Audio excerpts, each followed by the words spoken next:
నమస్తే welcome to four sides TV. Anakapalli నియోజకవర్గాన్ని జనసేనకు కేటాయించడంపై టీడీపీ నాయకులు కార్యకర్తలు నిరసన వ్యక్తం చేశారు. అనకాపల్లిలో పీల గోవింద సత్యనారాయణ కార్యాలయం వద్ద పత్రికా సమావేశం ఏర్పాటు చేసి తమ వాణిని వినిపించారు. దీనిపై పునరాలోచించాలని టీడీపీ అధిష్టానానికి అల్టిమేటం జారీ చేశారు. ఈ సందర్భంగా పార్టీ ద్వితీయ శ్రేణి నాయకులు మాట్లాడుతూ అత్యధిక మెజారిటీతో గెలిచే అవకాశం ఉన్న అనకాపల్లి నియోజకవర్గాన్ని జనసేనకు ఎలా కేటాయిస్తారని ప్రశ్నించారు. అనకాపల్లి నియోజకవర్గం అంటే ఎందుకు చిన్నచూపని నిలదీశారు. సీటు విషయంలో పునరాలోచించాలని, లేని పక్షంలో కఠిన నిర్ణయం తీసుకోవాల్సి వస్తుందని చెప్పారు. ఫస్ట్ నుంచి కూడా అనకాపల్లి తెలుగుదేశం పార్టీ కార్యకర్తలంటే మరి హైకమాండ్కి ఒక చిన్న చూపుగా ఉన్నటువంటి పరిస్థితి ఈరోజు క్లుప్తంగా మనకు కనబడుతుంది. మరి గతంలో తెలుగుదేశం పార్టీ దాడి వీరభద్ర గారు అప్పుడు ఉన్నప్పుడు కూడా ఇదే పరిస్థితిలో ఎప్పుడు కూడా లాస్ట్ వరకు కూడా టికెట్ అనౌన్స్ చేసేవారు కాదు. మరి ఇలాగ ప్రతిసారి కూడా ఒకేసారి మరి పీల గోవింద్ గారు ఫస్ట్ టైం వచ్చినప్పుడు ఒకసారి డైరెక్ట్గా ఫస్ట్ లిస్ట్లో పేరు అనౌన్స్ చేశారు తప్ప ఏ రోజు కూడా అనకాపల్లి కార్యకర్తలు గుర్తించి ఫస్ట్ టైం లిస్టులో అనౌన్స్ చేసిన పరిస్థితి దాఖలు ఎప్పుడు ఉండే కాదు. మరి ఈరోజు పరిస్థితి చూస్తూ ఉంటే ఎప్పుడు తెలుగుదేశం పార్టీ విశాఖ జిల్లాలో ప్రప్రథమంగా గెలిచే పార్టీ తెలుగుదేశం పార్టీ సీట్ ఏమిటి ఉంటే అది అనకాపల్లి సీట్ అని చెప్పి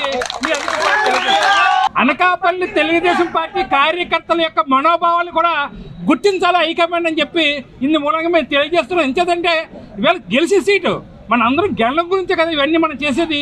గెలిచే సీట్ని ఇవాళ చేతులరా పోగొట్టుకునే పరిస్థితి కనబడుతుందని చెప్పి సుస్పష్టంగా కనబడుతుంది. ఎంచేదంటే పీల గోవింద్ అనే వ్యక్తి కాపుల్లో కాపుగా, గవర్లో గవర్గా, ఏ క్యాస్ట్లో పడితే ఆ క్యాస్ట్లో కలిసిపోయే పరిస్థితి ప్రప్రథమంగా అతను గెలడానికి 100 పాలు కూడా 100% కూడా మార్పులు అతను పడతాయి. ఇది యథార్థం.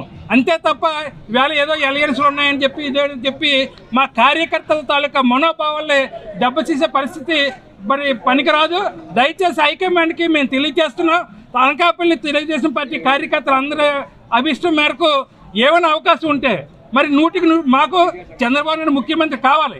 అలాగే ఇక్కడ తెలుగుదేశం పార్టీ కార్యకర్తల మనోభావాలు కూడా గుర్తించాలని చెప్పి ఇందు మూలంగా మేము తెలియజేసుకుంటూ మరి సెలవు తీసుకుంటాం. నమస్కారం అండి. మరి ఈరోజు సీట్లు ప్రకటించిన తర్వాత ఇక్కడ కార్యకర్తలు ఉన్నటువంటి ఉత్సాహం అంతా ఎలా ఉంది, వాళ్ళ తాలూకా మొహాలుగా చూస్తే ఇప్పటి వరకు కష్టపడ్డ కార్యకర్తల తాలూకా ఒక్కసారిగా నీరు గడిచినట్టయింది అధిష్టానం తాలూకా నిర్ణయం. మరి ఈరోజు సీట్ ఇస్తే మాకంటే కార్యకర్తల కంటే కూడా ప్రజల్లోకి చొచ్చుకుపోయినటువంటి రాష్ట్రంలోనే ఏకైక నాయకుడు పీల గోవింద సత్యనారాయణ. మొదటి నుంచి కూడా ఏ కార్యక్రమం పార్టీ ఇచ్చినప్పుడు కూడా అత్యంత మెజారిటీతో అత్యంత ఘనంగా చేసినటువంటి ఘనత కూడా పీల గోవింద సత్యనారాయణది.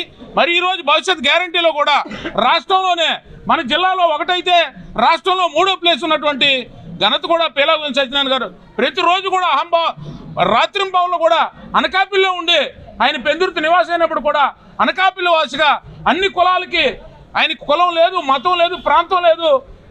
కార్యకర్త కూడా నా కింది కార్యకర్తతో ఎలా ఉంటాడో నాయకుడితో కూడా అలా ఉండే మమేకమైనటువంటి నాయకుడిని ఈరోజు పార్టీలో అన్యాయం జరిగిందని చెప్పక తప్పదు. ఎందుకంటే పార్టీ తాలూకా విస్తృతమైనటువంటి ప్రయోజనాలు మీకు ఈ రాష్ట్రంలో జనసేన టీడీపీ తాలూకా ఎలియన్స్ అవసరమే, కాదనలేము. ప్రతి కార్యకర్త కూడా దాన్ని స్వాగతించాం. కానీ ఇది 100కు 100% గెలిచే సీట్ని మాత్రం త్యాగం చేయడం అనేది మన కార్యకర్తల మనోభావాలు దెబ్బతీయడమే. కాబట్టి దయచేసి ఇప్పటికైనా పీల గోవింద సత్యనారాయణ గారిని ఎక్కడో దగ్గరైనా అకామిడేట్ చేసి ఈ సీట్ని త్యాగం చేసి ఉంటే బాగుండేది. కానీ అది కూడా చేయకుండా డైరెక్ట్గా ఆయన మొదటి లిస్టులోనే మొండి చేసి చూపడం ఆయనకి అన్యాయం చేసినట్టు అయింది. ఆయనకంటే పార్టీ మా తాలూకా మనోభావాలు, కార్యకర్తల మనోభావాలు కూడా దెబ్బతీసినట్టు అయింది. కాబట్టి దయచేసి అధిష్టానం ఒకసారి మరోసారి పునరాలోచించగా కోరుతున్నాను.